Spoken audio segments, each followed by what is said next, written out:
All right, in the upper right, we've got our Terran player playing brilliantly in that last game, the legend himself. He is KT Lolstar, Flash.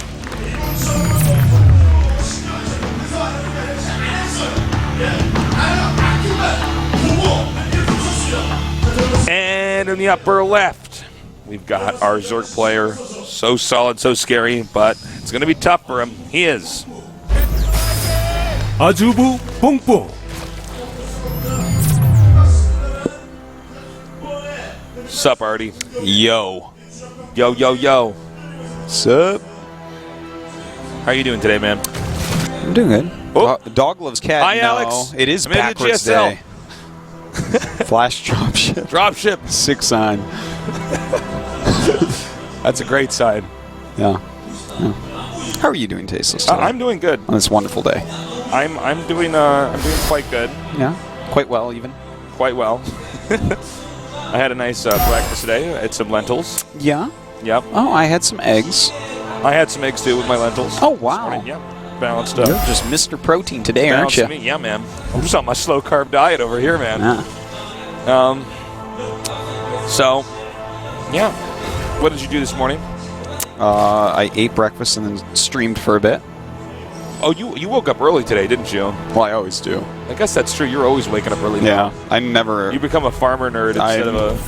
I'm a daddy nerd. I'm a vampire nerd still. That's true. I'm a creature of the night. I'm a daddy nerd, man. That's a little bit that makes different sense. from farmer Baby nerd. wakes up. I guess I'm farming a human, just one. Yeah. It's like my prize cattle, basically. How's that baby doing? Pretty good. Really I smart. heard it's getting smarter, right? Yeah, it's putting hats on its head. That's crazy. Yeah. What kind of hats? Any hat. Really? Yeah. If she finds a hat, she puts on her head. And the thing is, we have this like green basket that we put toys in, like it's kind of a small basket. Yeah. And we joked around with her and put it on her head. Says, "Is this a hat?" No, it's not a hat. But now she puts that on her head and walks around too. Oh my God. Yeah, it's awesome. Cutest thing I ever saw. That is pretty cute, man. I woke up. I woke up probably about noon today. Yeah. Kind of. Not bad. Ate my breakfast. When I had to run by the bank, run a few errands. Mm-hmm. Out and about. I broke my. I didn't break it, but my debit card had a chip. Yeah. In the side, and it kept getting stuck into ATMs. Oh, that's annoying. That was really annoying. That's really annoying, man. Mm-hmm. I'm like, oh, well, that has all my money on it. Now I need to call the bank up and have somebody come down here and open up the ATM. I thought it was a little anomaly, but yeah, a little corner broke off, so I had to take care of that. Yeah. That's my sick story, guys. Sick story. In case you want to know how exciting my life is, it's like, well, I go to the bank before work, Yep. rode the train. I'm playing John the Translator in a chess game on my phone. Yeah. I played him a lot of times. He's going down. He's going to burn. Good. Get him. This isn't Yu-Gi-Oh, John. This isn't As you put Yu-Gi-Oh, him in John. check. Yeah. All right, well, let's take a look at these builds. We have a Command Center first against Triple Hatchery. So BBoongBBoong is playing as if Flash is a Protoss, it seems, but in fact, he's just deciding that he's able to take this slight risk because Flash has expanded so quickly. And in fact, Flash is following up that expansion with a factory in another expansion. So he's pretty much right on it. You know, BBoongBBoong's going to be able to connect up his creep pretty quickly. He's already going up to 5 queens at the moment. And everything should be set up for a pretty decent macro game, somewhat like we saw last time, at least. So we still got a little bit of downtime here. Basically, they're because I know we have a lot of new viewers, so I got to reach out to the noobs. Think of it like this: they're just setting their pieces up for now, and the action's going to pick up in a little bit. We got both guys going for heavy econ. They're both trying to make sure they make as many SCVs as possible. Yeah. Or drones if you're Zerg, obviously. Hellions going to split out here and scout around the map. Yeah, just starting to get intel. Both players are trying to figure out, is there anything out of the normal, or is this what I think it is, which is pure macro? And they are both finding out pretty quickly this is basically a pure macro game. And from here, we're going to see a couple evolution chambers and a couple eBays pretty soon, because when you realize it's like this, especially as the Terran player, he doesn't have the production facilities to do any really good attacks anytime soon. And, you know, that could be a bit risky. So. They got in. Wow. Nice They got little all the way in. And, you know what? He might end up killing a decent amount of drones with these. Yeah, I think he absolutely will.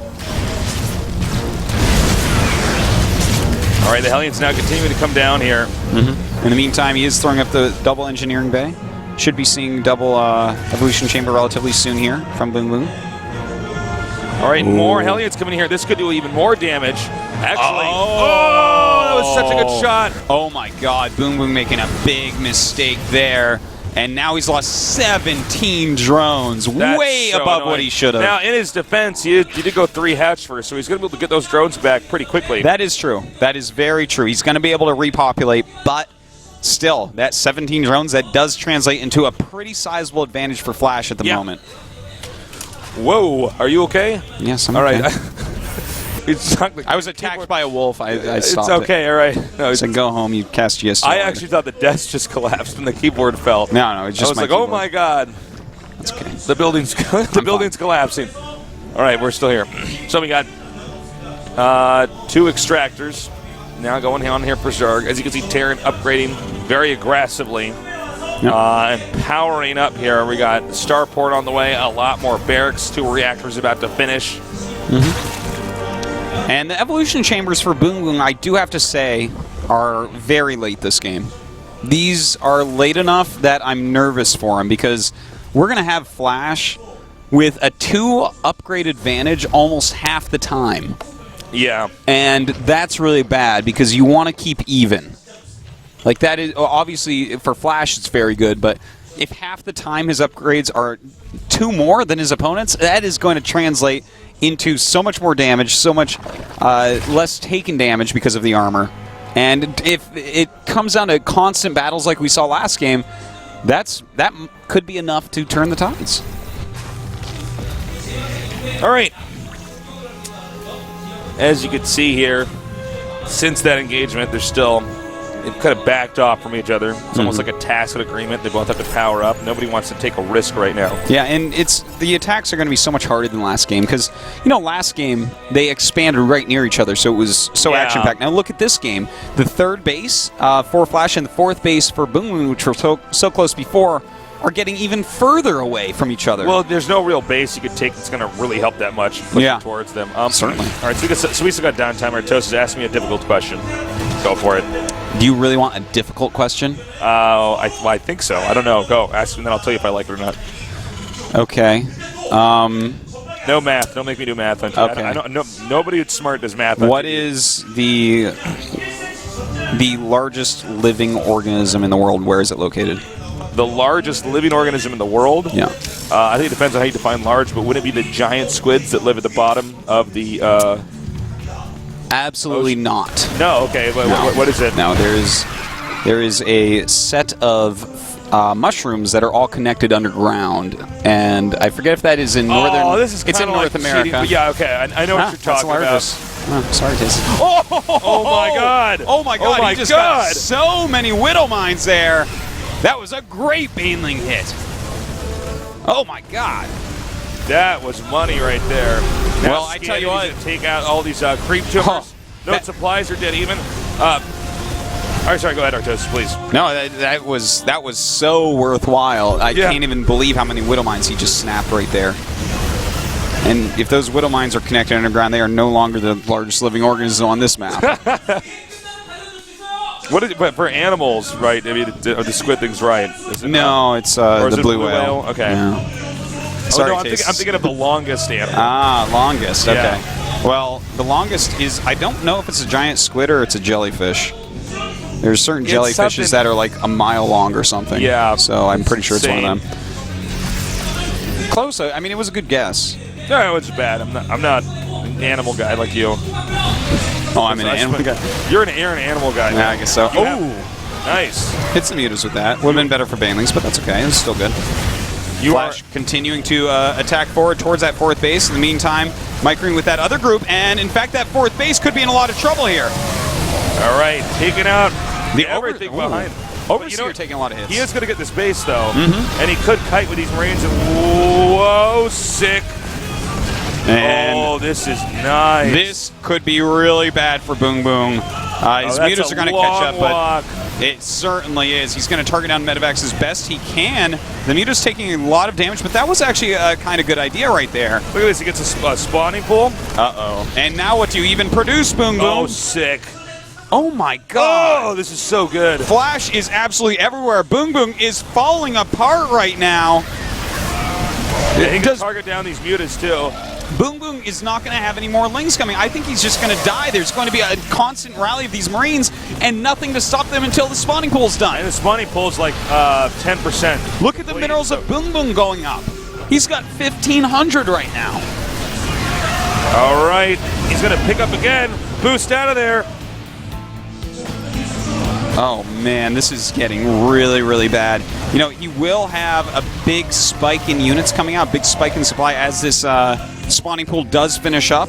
He has, well, actually, he doesn't even have that many larvae, to be perfectly frank. He only has 11 right now, which is kind of shocking, considering he hasn't been able to make banelings or zerglings for so long.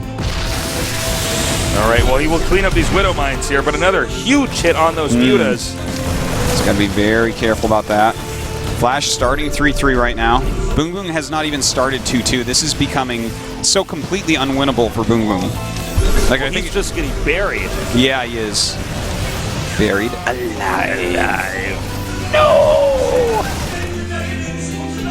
Yeah, both these games, Flash does this. It's not quite a parade push like SC does, but it's a constant push. It's one push after another push after another push. This is a perpetual motion machine push. Oh man, another hit on the mutas. And those mutas very bruised right now. He is finally making more lings and banelings. Started 2-2, but 3-3 will be done before that. And, you know, oh god, drops going on now as well. Flash knowing he has enough units to do both at once. It's just going to make BBoongBBoong fall apart more quickly. All right, Banelings now coming in here. Nice splitting here as well. You know, I don't think, I think this is an unwinnable position. If Flash just doesn't make any grave, dramatic mistakes, I think he just wins. Yeah, and even if he did, I think he could probably come back at this point. Well, the upgrade disadvantage is just too huge. The amount of Zerglings making it at one time versus the amount of Marines making it one time is not a very big difference, and obviously that's bad because you need more Zerglings than Marines. The Zergs don't have ranged attacks and stim and medevac, so that's another thing to keep in mind. You got to keep that in mind. Yeah. Well, I think he's just going to push into the third in a little bit. Not with this attack right here, but probably one of the next ones. Yeah, he's just going to keep on putting the pressure. There's just no way for BBoongBBoong to take it from here, you know? He's got less drones than there's SCVs. His supply is lower. His creep spread is almost non-existent. Don't forget, Terran's getting a fourth base as well. Yeah, he's just never stopping. Now, this big group of mutas doing some very nice work for BBoongBBoong, but all he's done is delayed the next push by a few seconds. It's up. There it is. GG. Tap out. It's funny because it's the way that he's played it. It's like he just is better at control to the point where he's winning battles he probably shouldn't be winning. And wow, BBoongBBoong very frustrated right now, understandably so. That was, especially in game number 1, he was playing so well, it just was not enough. Yeah, if you're going to use Ling, Baneling, Mutalisk against Marine Marauder, Medevac, Mine, you have to almost be one with your units. It's very difficult to do the proper micro because with Terran, they're kind of like pushing forward and pulling back and spreading constantly, right? It's you can just get mechanically extremely good at that. Whereas with Zerg, it's a little bit more feel. It's like, where exactly are they? Some of the Widow Mines are under his feet. How many Lings do I send in here? How many do I send there? I think that a lot of one of the hard problems actually for Zerg now is having to get used to having an overseer with your army constantly. That can spot for the Widow Mines. Because we've seen a lot of times where there's just, the Widow Mines are there and there's nothing that Zerg can do, which allows Terran to hold a very strong position that they otherwise would not be able to do, even on creep. Yeah. So, that's a very good point, that the Terran can hold positions on creep now with this type of play. Because, you're going to get in there very quickly, but the Widow Mines are, normally before you get in there so quickly, you just surround everything. You bring your whole army and bam, he's dead. But if you bring your whole army, a lot of it's going to explode to Widow Mines, and it gets really messy. We're going to go to a quick little break, and when we come back, we're going to go to the winners match of today's group in GSL Code S.